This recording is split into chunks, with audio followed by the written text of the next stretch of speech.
Good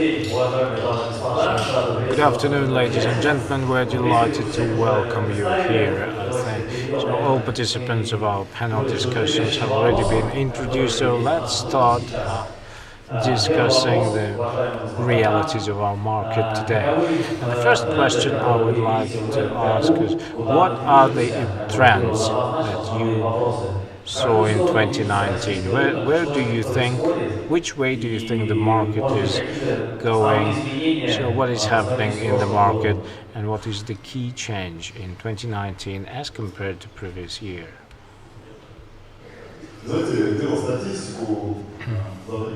We looked into the numbers for previous 3 years.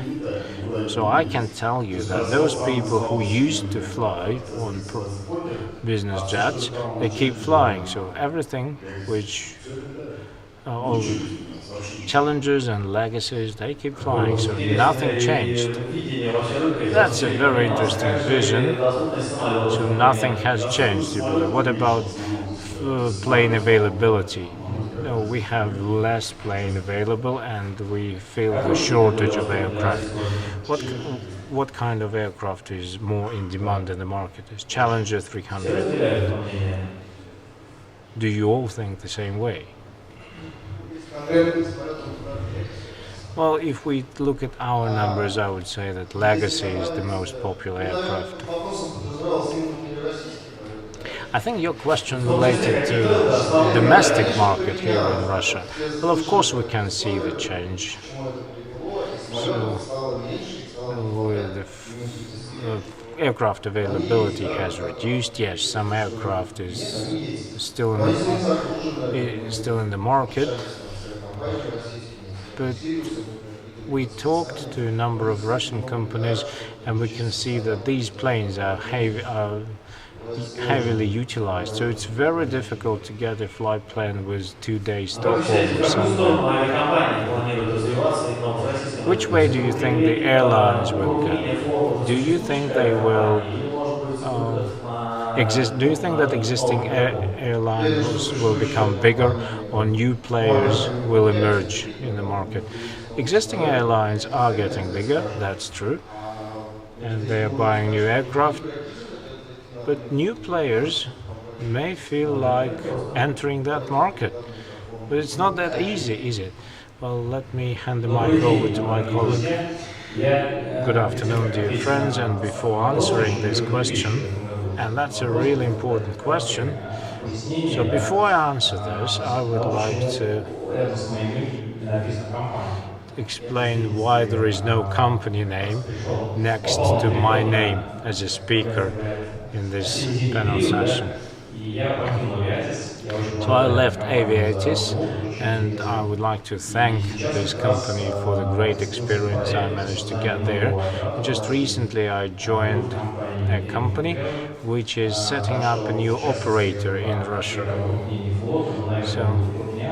And I think existing airlines will expand their fleet, and Sirius is a great example of this. But new operators will also emerge. We have at least 3 airlines now who have already applied for operators' licenses. Now, as to the market, I agree there are 2 driving forces in the market: supply and demand. On the supply side, there is no major changes. Those people who used to fly on business jets keep flying business jets. If we take that was from the demand side. If we take a look at the supply side, then we can feel the shortage of aircraft, and the market is affected currently by the regulations, and some of these regulations may seem irrelevant, but still it is there. How do you think the prices have been affected by the recent changes? So what can you say about the recent changes that took place in the market? Well, we can clearly see that the market has been split aggressively. So you can look at the supply side and at the demand side, and if we disregard the international flight, then you will see that quite a big number of people are still flying across Russia and from Russia to countries from the customs union. So there is a legal framework for domestic flights and legal framework for international flights. This legislation helped national carriers to properly price their tickets. And now they are adapting the price to the demand on the territory of the customs union. So it is the carrier who is comfortable with the prices. Yes, of course, because competition drives the prices down. So we have intermediaries in this market, and brokers as intermediaries look for their price niche. So they compare national carriers with foreign or international carriers. Now the supply has reduced. So these agents and brokers have less leverage. So it is the carriers' market now, and the carriers now feel comfortable about the price. So that's the first thing. National carriers see that the demand for domestic flights is picking up, and they have exclusive position in that market. And national carriers are interested in making sure that its planes are 70 or 80% full.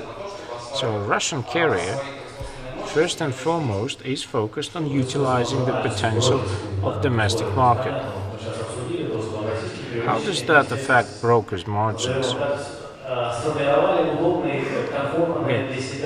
I agree with your statement that national carriers are currently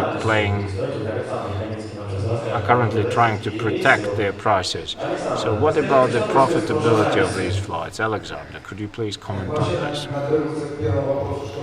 I think we need to get back to the original question as to what happens to the market now. Last year we saw a certain decrease in loyalty.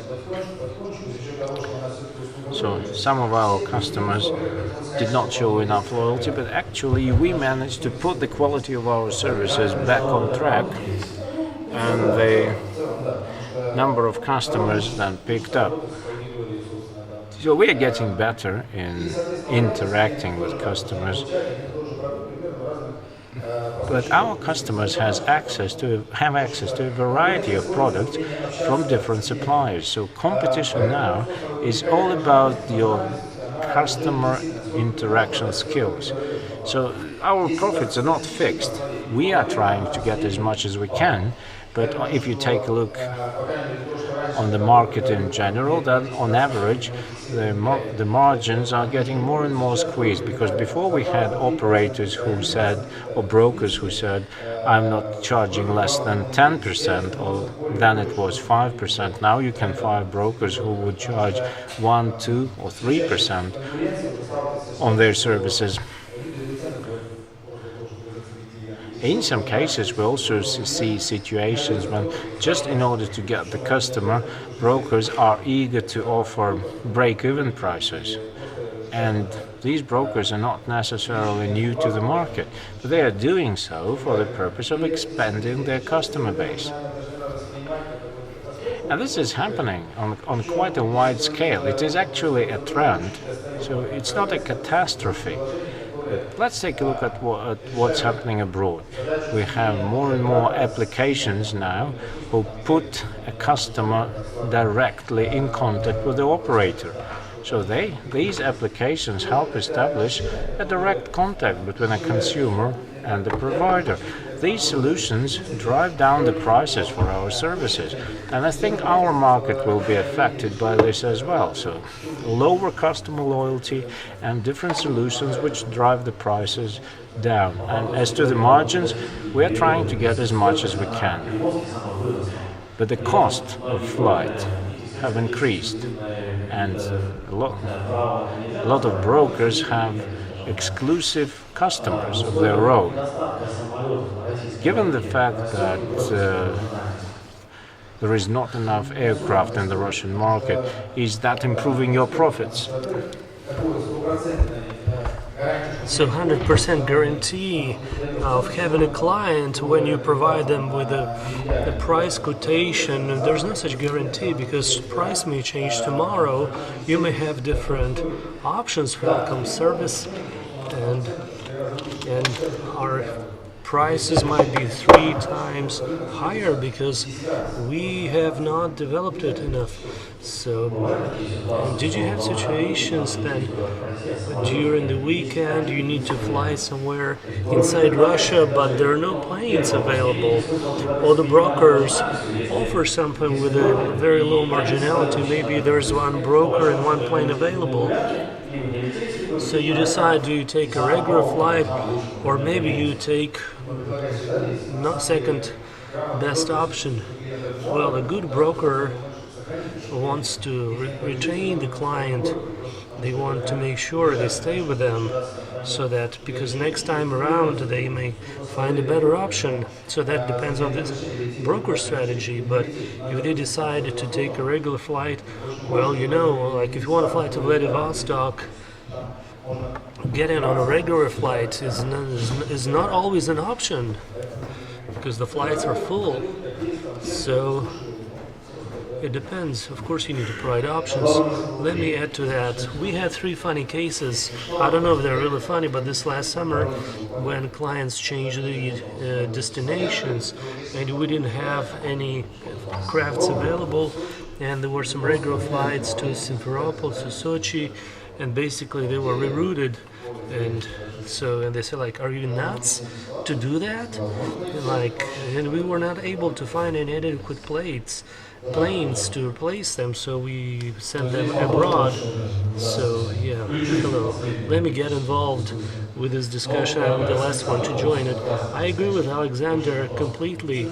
So it's not so much about figures or marginality in and of itself, because broker business is about psychology, about ability to communicate with clients, because information is the same, but it can be delivered in 5 different ways depending on how people perceive it, and you should know how they perceive it. And none of us was happy about those market changes, but as colleagues have already mentioned, we have adjusted to it, and at the same time we are also making sure our clients are adjusted.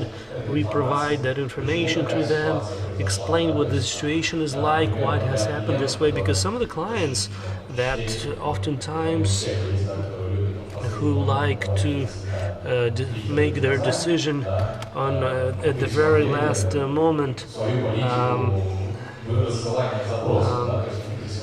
they send their request at the very last minute, or they may say, well, if we have 7 days, we can find a plane for them. But if there's only one craft available, of course we offer it to them, but it may be an old one, an old hooker,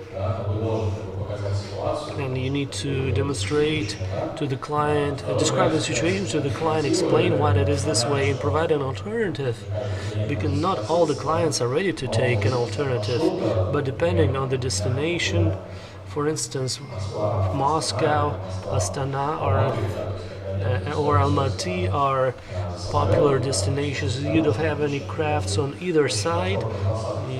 You can say, oh, but you may have a comfortable landing in Tashkent and then you fly from there. Or you can offer something else. Or Helsinki, I don't know. So with this stopover abroad, so if they really need to fly, the clients may agree to this. But unfortunately, right now, very often, what we have is not just they switch to regular flights or for internal flights, because that's not the proper kind of plane for them. It's not at their level. And in the Russian market,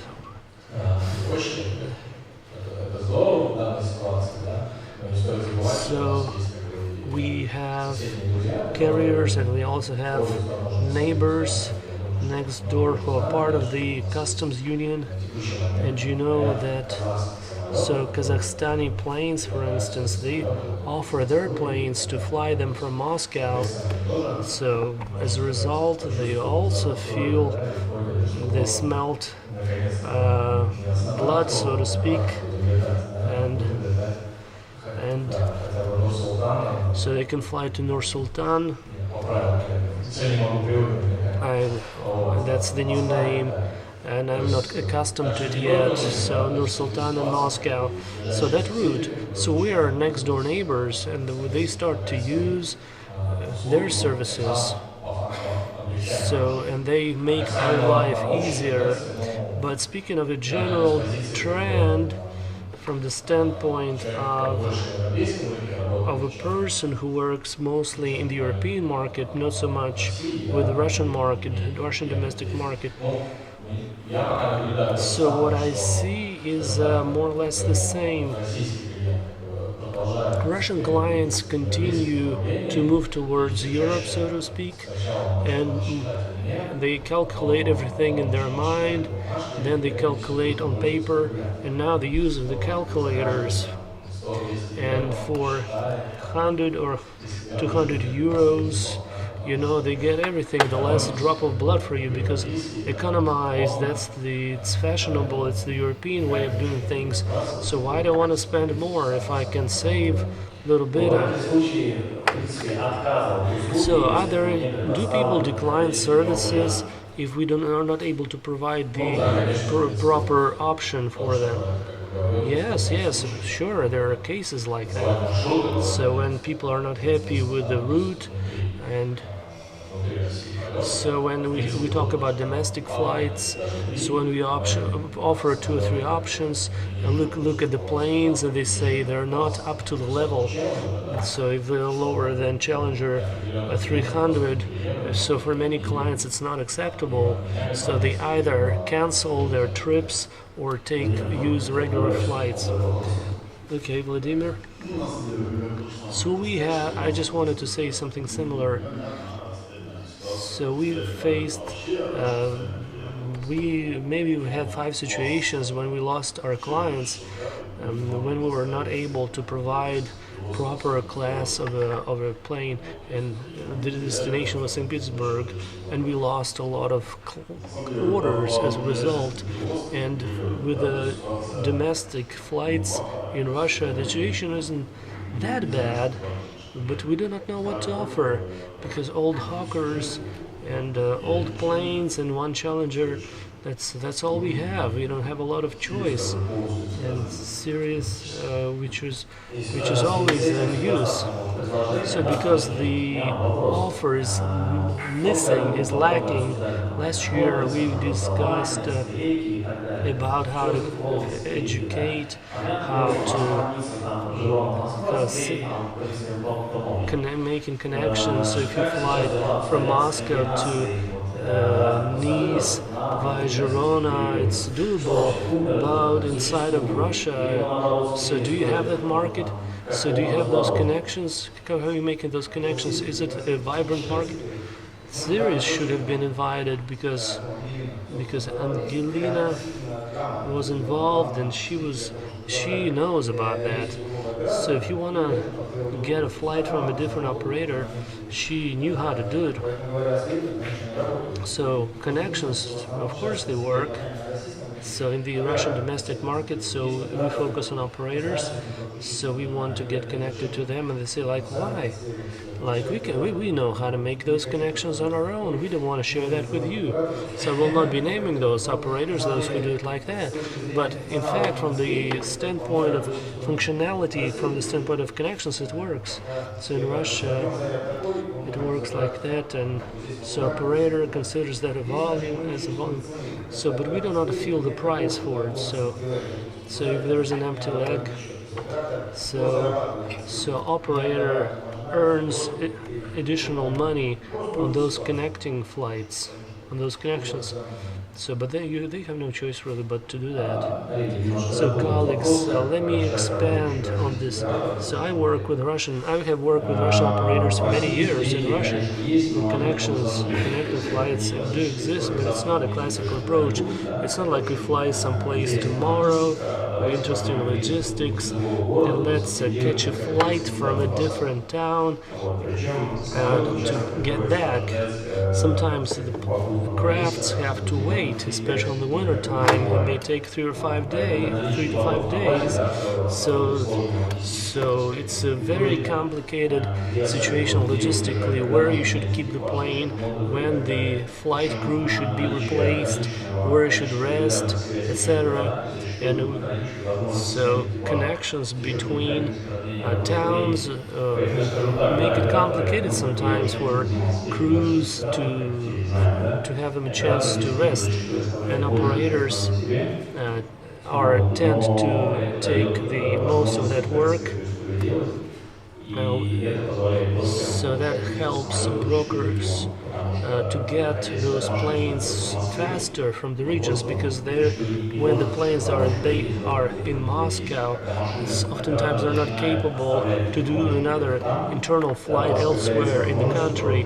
But when those planes are out in a region, some Russian region, it's cheaper for the operator. They're able to grab that plane and use it. So we've been discussing that, and new operators come enjoy the market, and new planes will be in the market, and hopefully the price will go down. And our goal is to provide a fair price, a more accessible price. I wanted to add, with regard to connecting flights in the Russian domestic market, of course we should understand we have central region where most of the demand is, both for departures and arrivals, and also in the southern region we have that, and also in the Volga region. So there is demand there. You can even generate that demand depending on the coverage of the audience and the operator. But you should understand that the country is fairly large, and if we talk about connections in Europe, when flying time can be 1.5 or 2 hours, but in Siberia, when you make a connection from Siberia, if you bring over a plane to the Volga region, it becomes economically unviable. Or from Tomsk to Anapa, it's just economically not feasible. So geography is our Achilles' heel here. So those connections will not be as popular as they are in Western Europe, but still, if you have good coverage in Central region, in Southern region, in St. Petersburg, in the Volga region, it may work. And also the demand is quite diverse, depending on the class of aircraft. So we talk about business travel, and very often, not often, people fly to Moscow and back from regions for pleasure. Mostly it's business. They fly for business. So we should take that into consideration. I wanted to add a little bit. So being an operator from that perspective, we also work with planes, and we calculated that for Russia we do that oftentimes, and we operate also charters in Europe. Please do not demonize operator. It's not like we don't want to share our margin with brokers, but in Europe, so margins are even smaller. That's what you can check out for yourself. But when you have optimized those free legs, empty legs, so things are better, more balanced throughout a month, for instance. And when we look at the same thing in Russia, that's where we're not included in our calculational model. because it's much more complicated. In Europe it is used regularly, but it's not a large pie of market to be shared with others. So I'm not saying that brokers are disappointed. In fact, it's very interesting how you're handling all of that, because we have large operators, several companies, so that are the basis of that market. So they have a large market share. And so if you try to compete with them and you have only one craft, I don't know how you can do it.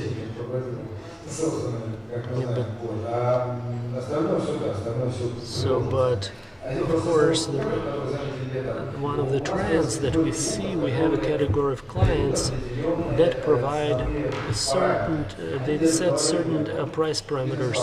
So they want to fly business class and say, oh, I'm ready to pay this much, and I need to fly at 10 o'clock, for instance.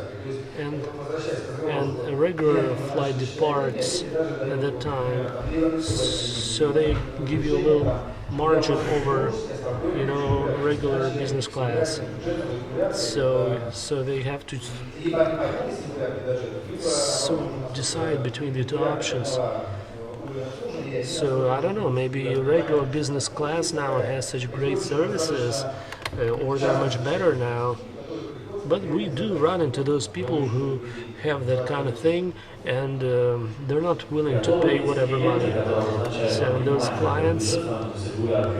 So when you compare that to regular flights, can you change the date, the time? We have fewer such clients, but they're such objectives. So I need to fly between either on this day or that day between those hours. Maybe it's a small family, or maybe it's 7 people who are flying, and so we can wait a little. And if you find an empty leg, I would like to save some money, So we do have that category of clients. I agree with Alexander. So we have very few of them, but that's mostly when people go to holiday and they're more flexible. But clients flying from Moscow to Zurich or Geneva, when we talk about business trips, they have some timing in their mind, but it's still about pricing. So that's the first thing.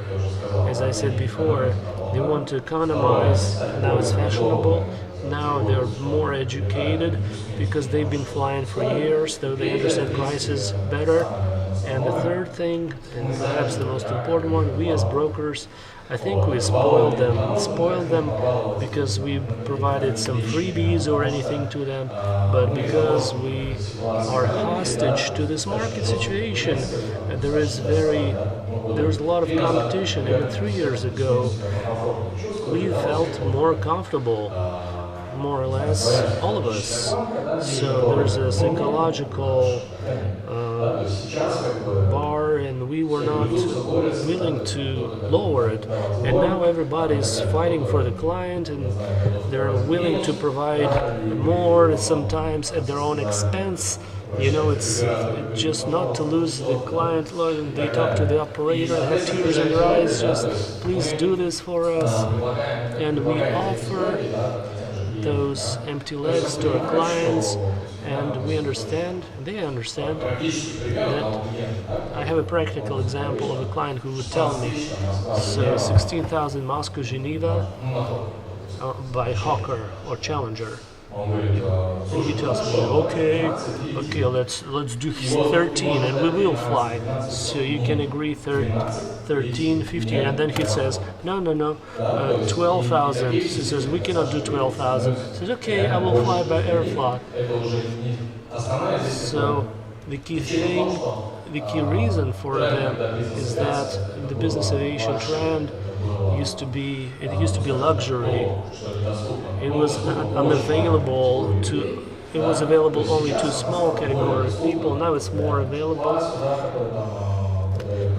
so you can. It's accessible to a larger group of people. There are new segments available, and all of our clients are willing to go there. So I think this is what shaped that trend. So when you communicate and discuss prices with your client, so of course it impacts our marginality. It's not stable, and clients are. You look at them, throughout a year, what general revenue in a year can be achieved. I have another question here.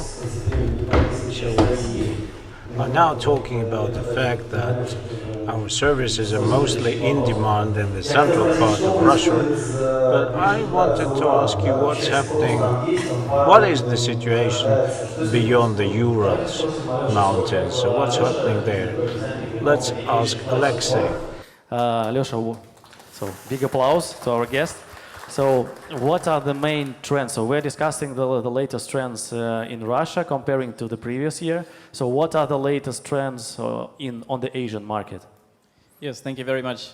I will answer the question in English because even though my name is Aljoscha, a Russian name, unfortunately I do not speak Russian.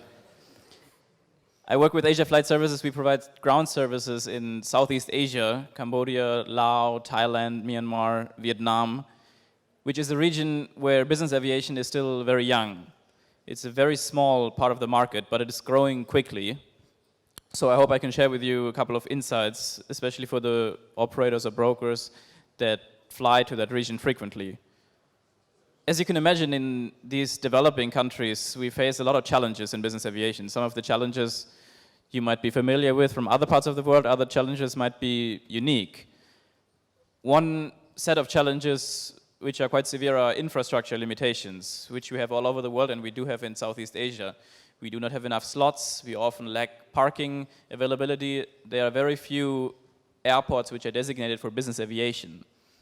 So we very often have the case that a certain trip cannot be flown as intended by the passengers because maybe there is no parking available and you have to reposition the aircraft, which in turn increases the overall cost of the trip, so the end client is not sure if he or she will go ahead with the trip. Then we have regulatory challenges. Like you have here, we have each country in our region making their own rules about business aviation, and oftentimes these rules are under the umbrella of commercial aviation and are not really suited for our type of business. Let me give you an example. For example, landing permits for the country of Myanmar have an official lead time of 5 working days. So you can imagine if you are trying to sell a trip to Myanmar and you have to tell your principal that he needs to wait 5 working days before he can fly, you have a very difficult time to convince him not to fly commercial. So long lead times for overflight and landing permits create a barrier for future growth in business aviation. Another problem is that many airports don't have designated FBOs. Most of the airports just have a commercial terminal, and us as a ground service provider have to provide the same service to passengers that are used to flying into FBOs in Europe, in Southeast Asia, in the main terminal, or when we can rent a government VIP terminal on a per-flight basis. But a lack of designated FBOs is another element which makes flying to that part of the world difficult. You have cabotage restrictions, for example, in Thailand, where as a commercial operator you cannot pick up local passengers or fly additional passengers on domestic legs. So there are many challenges about flying in Southeast Asia. But there are also opportunities. As I said, it is a very young market, and it's a market where the local demand is growing recently. Local people in these countries are discovering business aviation for themselves, and we see a big opportunity of growth for the local demand to keep growing. Obviously, with the recent downturn in volume from Russia, we also feel that in Southeast Asia there's less flights overall coming, but we hope that this is a temporary trend that will return to growth in due time, and I encourage everybody that wants to do business in Southeast Asia to find a local representative very early on in the trip to go over all the different elements of the trip, because there are so many unforeseen barriers that somebody local who is familiar with the regulation might be able to help you and solve in advance, so that in the end the trip can become successful. Quick question. So we have spent so much time on the Russian discussion. So about the Asian region. So you are saying that there are really a lot of restrictions. For example, the most challenging one is the flight permit, so that you need to apply 5 days in advance, etc. Are you talking about only the commercial permits, or for the private flights the story is the same? The problem is that most of the countries do not make a distinction between a commercially operated business jet and a privately operated business jet. They apply the same set of rules to both type of operation, so we have to submit to the most strictest variant of the regulation. So even if you operate your jet privately, you still have to follow these rules. And the other problem is that there's often no set of rules across the region, but each country applies their own rules, which might differ quite a lot. Thank you very much. Thank you. Very welcome. So we'll continue the discussion in Russian. So we have another 5 minutes to summarize. And now a traditional question. Avanode. What do you think is Avanode's role? Is Avanode seeing a diminishing influence? Or do you think there are other alternatives emerging? So there are other alternatives to this instrument, and the broker, small-time broker, does not have to buy this costly subscription. Well, there is no alternative to Avanode now, and Avanode has increased its prices threefold, but the number of subscribers did not reduce. So some of them enjoy discounts, some of them are paying the nominal price. So the community was irritated by this price increase, but anyway, they are paying for their subscription. So this is an indication of the Avanode's influence. Well, not only do they have a database, but they are developing their applications. Some of these applications are not being used here because but Avanode is integrated with flight planners. Avanode is giving relevant prices, and Avanode is moving forward. So CharterPad tried to do something. I didn't look into their offer in detail, but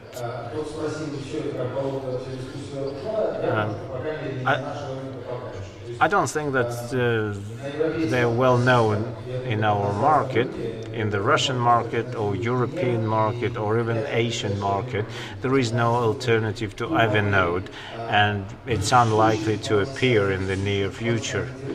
Given the current technological level of the market, they managed to come up with a model which is difficult to replace, and it is pointless to come up with a second version of the Avanode. Yes, but anyway, if you come up with a second version of it, that company will still be competing. But there is no mechanism for alternative pricing. Some of these projects are underway, and some companies are trying to price its services differently. But Avanode has taken up this niche completely, so we need to be looking for other niches. Even in the US market, Avanode is eating into the share of local providers, and Avanode is having some hard time in the American market, and but anyway, in Europe it's working successfully. So that's what I think. If the approach to booking flights changes, and I do believe it will change, so people will eventually be booking their flights differently.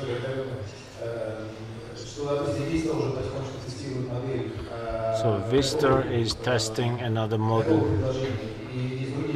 and there are other solutions currently available in the market. Within the framework of these solutions, you would not need Avanode. But unfortunately to the brokers, these companies will try to contact the consumers directly. In their model, there is no room for the broker. Brokers are getting squeezed out of the market by these solutions. Evernote is just one of the tools which are daily used by a broker. Certain things may be achieved without Evernote, and for a number of other things, for good or for real, you do need Evernote. So we cannot imagine our life without Evernote now. Like you mentioned, small-time brokers, and I think Evernote is creating a lot of value for a small broker. Because if you are a well-established broker already, you have a number of personal contacts and you do not need this Evernote system that badly. There were many attempts over the course of these 5 years to reduce the influence of Evernote, but Evernote is on the top of the business pyramid and is fine. Okay, thank you very much. And I see a lot of brokers here on the stage. So let's say you all have a booking from a customer. Who gets this booking? The most wily broker, the smartest one. Well, it's all about the details. There are tools which, so you can offer a break-even price, or you can try and give a discount. You can try and make money on something else. So a lot of operators are using discounts as a good tool to retain their customers, and operators know that customers are likely to ask for a discount, and so on and so forth. There are different ways,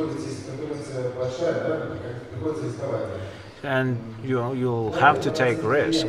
You'll have to take risk, and you have to know your customer. Probably with some customers there is no point in retaining them.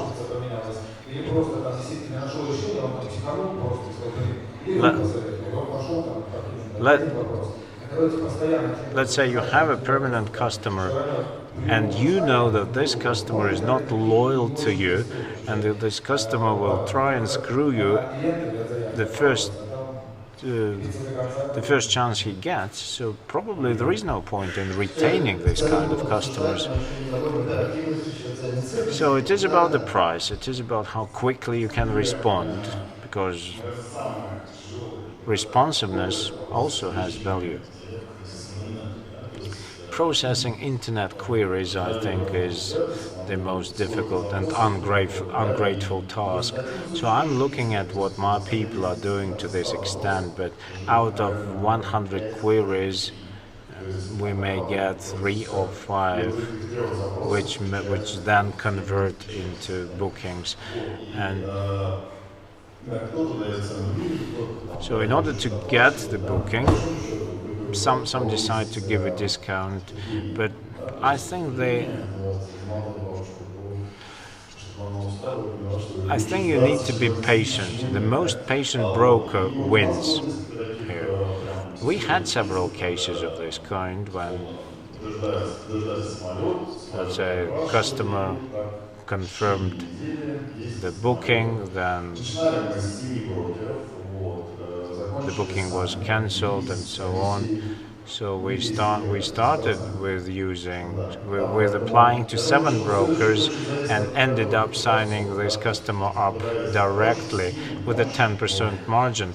So it's also down to the skills of your salesperson. A skilled, smart and well-motivated salesperson can give you 10 or 15% profitability. I wish you had more and more business with over 10% margins. Thank you very much. Thank you, dear colleagues. I think we had a very interesting discussion, and it's a rare